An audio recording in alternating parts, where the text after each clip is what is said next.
Hey, thanks for joining me. We're looking at Ghost number 3. I just got done doing issue 2, and I talked at length in that one about how Adam Hughes is this incredible artist, and he was the artist that did issues 1 and 2, and we're down to issue 3. So we're going to see where the story takes us from here.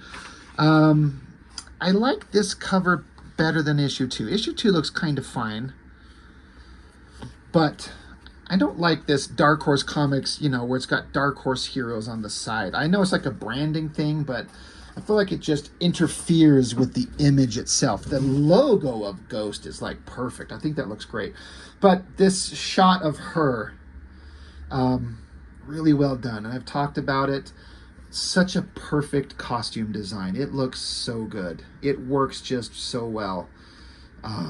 I wonder, is this character even being published anymore? I did do a Wikipedia search after looking at issue 1, and a lot of the mysteries about the character were kind of dispelled, and she wasn't what I thought she was. She's not exactly a ghost, I don't think. It's whatever. The mystery is a little bit more sometimes interesting than the actual reality oftentimes. Like, not knowing who and what she is was more interesting than what they eventually revealed about her, and just kind of dispels the mystery of it. But so writer Eric Luke, and then it says Ghost versus Nemo. That's the name of the bad guy. God, I gotta say, I understand they're going for this Art Deco kind of thing, but this font that they're using, when it's so small, like here's my fat finger to give you an idea of how small this text box is. Sometimes it's hard to read. It's too much. It needs to be bigger, or choose a font that's a little bit easier to read. But Ghost versus Nemo sequence, Adam Hughes penciler, and then Carl Story, Adam Hughes, and Jason Martin inkers. Carl Story's a great inker. I've seen him do stuff on Adam Hughes, I believe. I know I've seen Jason Martin do inking on Adam Hughes, and I think that stuff has always looked good. Adam Hughes has talked about how, if I remember correctly, he thinks inking is the least fun part of the process for him, but by God, does he do it well. I couldn't discern from any of these pages which one was him or Carl Story or Jason Martin. I really couldn't. But I have seen all of Adam Hughes' stuff when he does his big professional work and does the inking on himself. He may hate it, but he's really good at it. So in the last issue, Ghost was captured by this demon creature that calls himself Nemo. And she was knocked unconscious. So now we see her eye opening up. She's shackled with these green, looks like Green Lantern type shit things holding her down. And she's not in that, like, I don't know what's the word to use, that faded out color that they use on her. Let me pop it open. See how, like, the black lines are not black. It's kind of to give her like that ghostly kind of spectral kind of look. She looks very human here. I've talked about this before also. Adam Hughes' figure drawing is so great, and all the shadows are just perfectly placed. I guess I'd love to know if he, again, art modeled some people for him on these, or if he just practice, and then eventually drawn so many things so many times, you're able to do a really good approximation of it. But goddamn, is it good. But Ghost, she's captured. Another great design element with this shadowy guy. It almost, for a moment, kind of gives me just the slightest hint of Matt Wagner doing Grendel, with the shadowy black shapes standing very rigid. It's like that. And then another great shot. There were several shots of female figures in the last book I was talking about where the shadows and the anatomy are just so great. I think Adam Hughes likes to draw women's naked backs, because there was a couple times where it just come up, and it's just, just so happens to be the shots that get chosen. But there's that one there. Looks great, of course. And that one there. Just a very big, full-on, distinct back anatomy shot. Those are probably the only ones. There's kind of one there.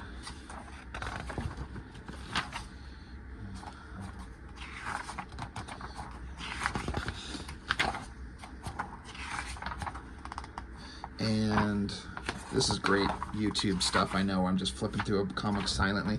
But anyway, the point being, he likes to draw that, and I think he does it really well. But she's trapped, and she's being held down. He's talking all kinds of evil, bad guy shit to her, and she's trying to figure out who the hell he is. And so he reaches over and does that thing to her like he did in that book, in the first one with this guy, where this demon creature grabs onto this guy's brain, rips it up, and then it looks like it exploded his brains, but it basically possessed him.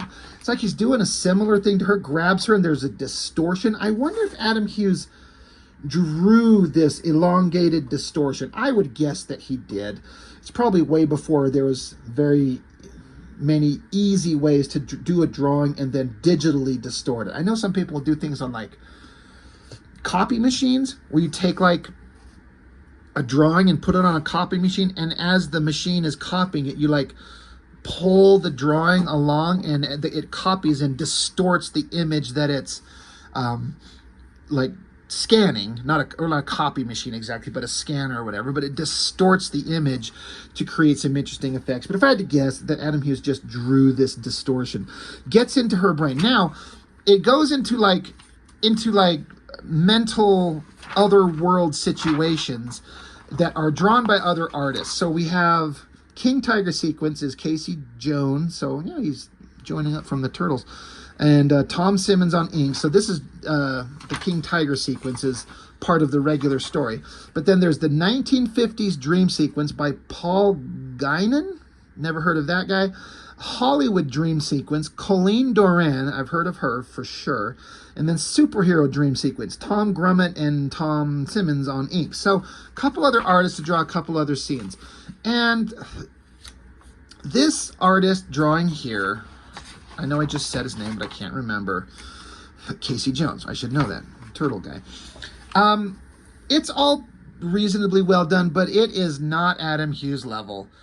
This is what I was talking about, I think, on the previous book, where the story was interesting enough, but for me, only interesting enough when combined with an artist that I really like. And I would not be picking up this book based on the artwork, no matter how good the story is. Or at least I wouldn't be interested in picking it up just to try it out. Like, you've got to get me with the art. You've got to grab onto me immediately. And this guy is fine. He certainly knows how to do all kinds of interesting stuff, but he's not Adam Hughes. And so it's just suddenly significantly less interesting in terms of art. The story's fine.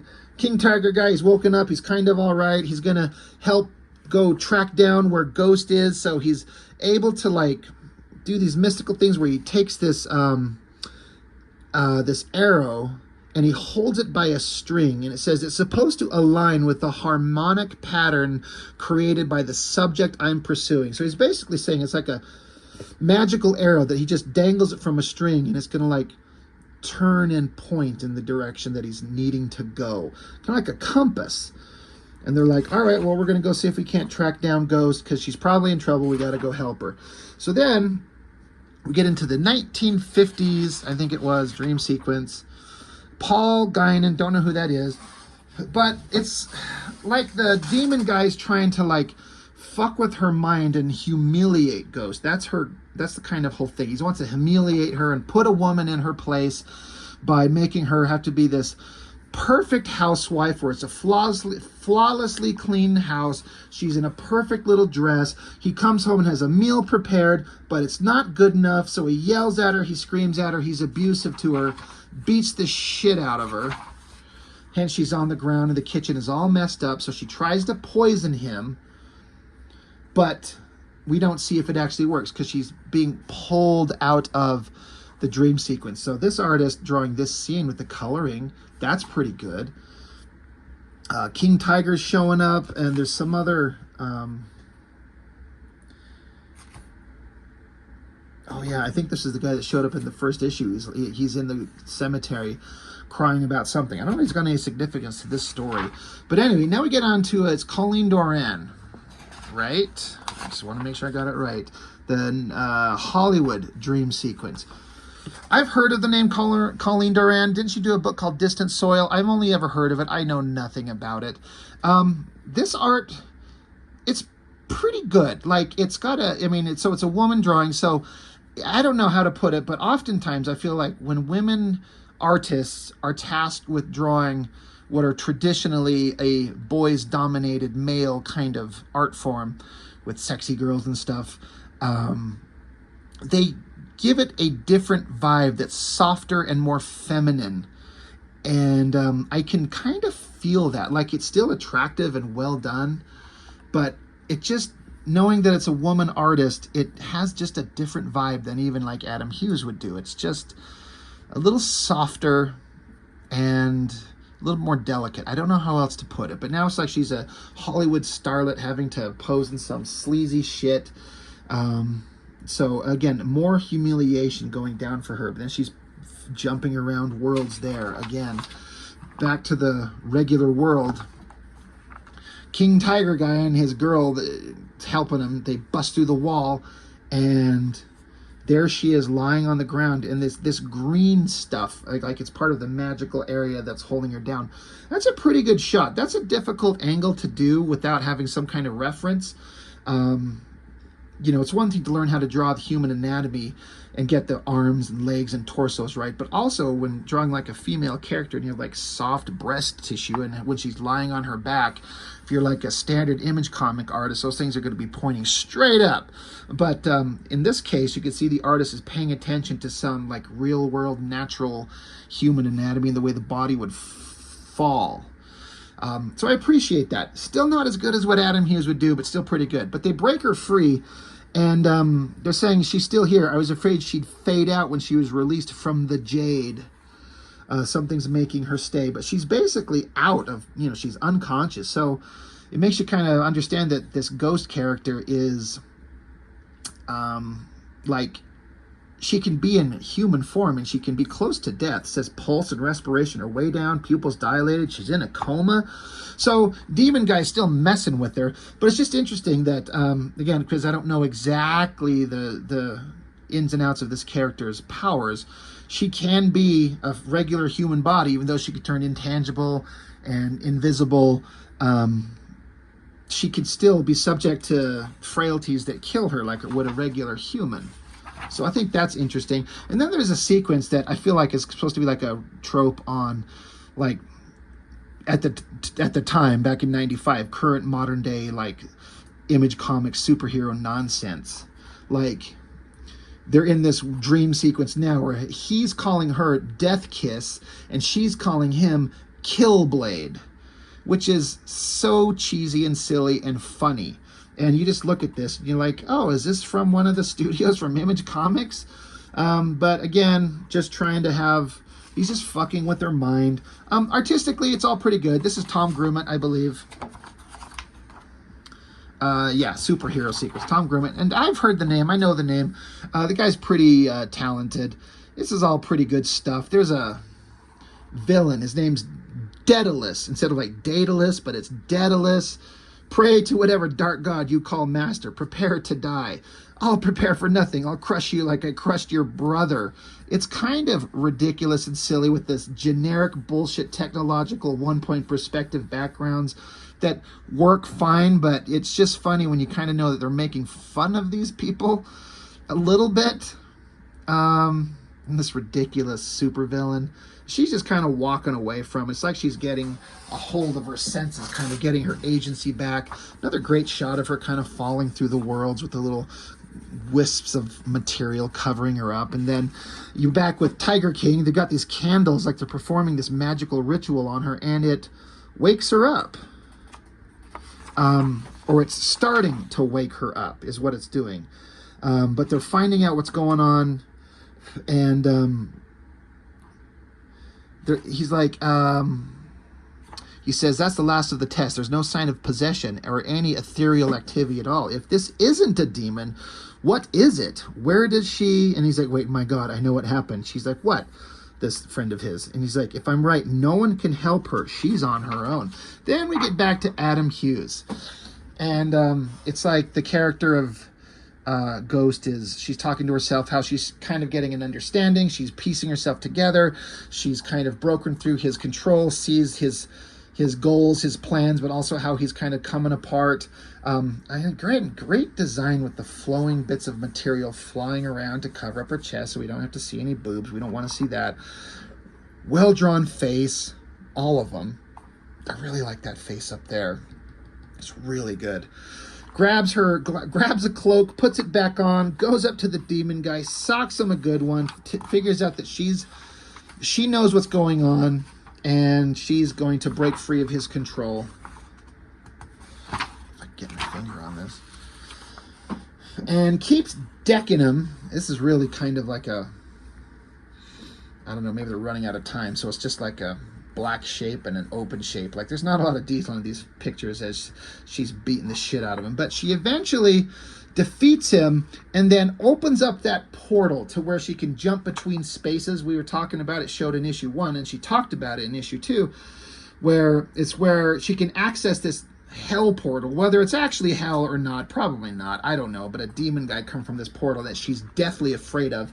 She opens the portal and shoves him back in there. She says, I seal it shut, try to make myself forget, I'll never use it again.